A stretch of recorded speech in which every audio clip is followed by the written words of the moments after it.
बोलो जयकारा बोल मेरे श्री गुरु महाराज की जय। बोलो साचे दरबार की जय। बोलो श्री सतगुरुदेव भगवान की जय। सौभाग्यशाली गुरुमुख सज्जन मंडली, इसी प्रकार अपने मन एवं चित्त की समस्त वृत्तियों को एकाग्र रखते हुए अपना ध्यान सम्मुख विराजमान श्री श्री 108 श्री सद्गुरुदेव दाता दयाल जी महाराज जी की ओर लगाते हुए और अपनी मुख रचना को पवित्र करने हेतु एक बार ऊंची और मीठे स्वर में बोलिए जयकारा बोल मेरे श्री गुरु महाराज की जय। बोलो साचे दरबार की जय। बोलो श्री सतगुरुदेव भगवान की जय। गुरुमुखों, वक़्त के महापुरुषों की आज्ञा और मौज में चलने का क्या फ़ायदा होता है और सत्संग में रोज जाने से क्या फ़ायदा होता है। एक बार की बात है, एक आदमी एक सीधे रास्ते पर जा रहा था। आज हम जानेंगे कि सत्संग में जाने से और आगे और मौज में चलने से कि कितना हमें फ़ायदा होता है। और ये चीज़ तो हमें पता ही नहीं होती कि हमारे कितने कष्ट टल जाते हैं। यह तो सिर्फ हमारे वक़्त के महापुरुष ही जानते हैं कि आगे और मौज में चलने पर और सत्संग में आने पर जीव के कितने कष्ट खत्म हो जाते हैं। जब वो आदमी, एक बार की बात है, एक सड़क पर जा रहा था। सड़क पर जब वह चल रहा था तो उसे पता नहीं था कि आगे खड्डा है, खाई है। वो अपनी मस्ती में, अपनी धुन में चलते ही जा रहा था। रास्ते में उसे एक आदमी मिला। उसने सीधा कहा कि उल्टे हाथ की तरफ चला जा। वह उल्टे हाथ की तरफ चला गया। जब वह उल्टे हाथ की तरफ चला गया, उसने उस आदमी से कोई प्रश्न वगैरह नहीं पूछा कि आपने मुझे उल्टे हाथ की तरफ सीधा जाने को क्यों कहा, मैं सीधा तो जा रहा था। वह बस उधर की साइड चला गया। जब वो उल्टे हाथ की साइड चला गया, उसे पता ही नहीं चला कि उल्टे हाथ की साइड जाने पे उससे कितना फ़ायदा है। अगर वो रास्ते में वो उसे आदमी ना मिलता और अगर आदमी मिलने के बाद भी उसकी आदमी के अनुसार, उसकी आदमी की आज्ञा में नहीं चलता, तो वो खाई में जाके गिरता।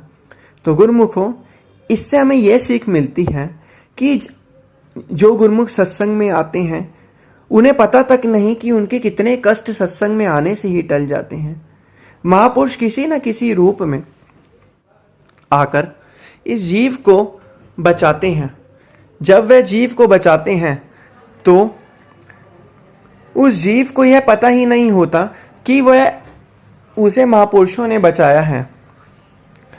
इसी प्रकार अगर वो उसके अनुसार उस रास्ते पर ना जाता और अपनी मन मर्जी के अनुसार सीधा जाता तो खाई में गिर जाता।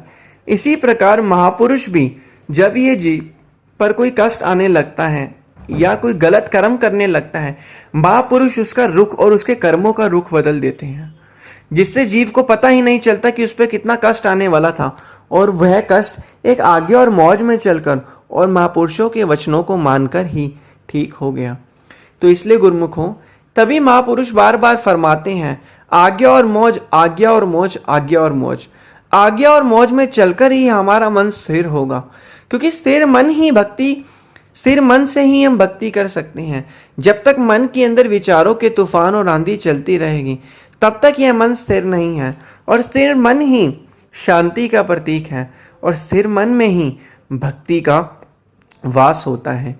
जिस तरीके से एक पानी होता है, पानी में अगर हम हाथ मारते रहें, पानी के अंदर हम अपनी छवि को, अपनी तस्वीर को देख सकते हैं। अगर पानी में हाथ मारते रहेंगे तो पानी के अंदर हमारी छवि को हम इतना आराम से क्लियरिटी नहीं देख सकते। पानी में हम अपनी छवि को तभी देख सकते हैं जब पानी धीरे धीरे शांत होगा। इसी प्रकार मन के अंदर भी हम श्री सद्गुरुदेव महाराज जी के तभी दर्शन कर पाएंगे जब हम उनकी आज्ञा और मौज में चलेंगे और उनके द्वारा बताए गए नियमों की पालना करेंगे। तभी हम उनके स्वरूप को, जिस तरीके से पानी में स्थिर होकर हम अपनी छवि को देख सकते हैं, उसी प्रकार शांत और स्थिर मन के अंदर ही हम श्री सद्गुरुदेव दाता दयाल जी महाराज जी का दर्शन दीदार कर सकते हैं। इसलिए गुरुमुखों, यह प्रत्येक गुरुमुख का कर्तव्य है और इस कर्तव्य को उसे भली भांति मरते दम तक निभाना है। कि महापुरुषों के द्वारा बताए गए जो नियम हैं उनकी हमें पालना करनी है और भजन अभ्यास पर जोर देना है।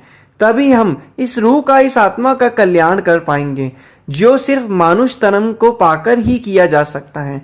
और किसी योनि में यह गुण नहीं है कि वह मानुष जन्म की तरह आत्मा का कल्याण किसी और योनि में करें।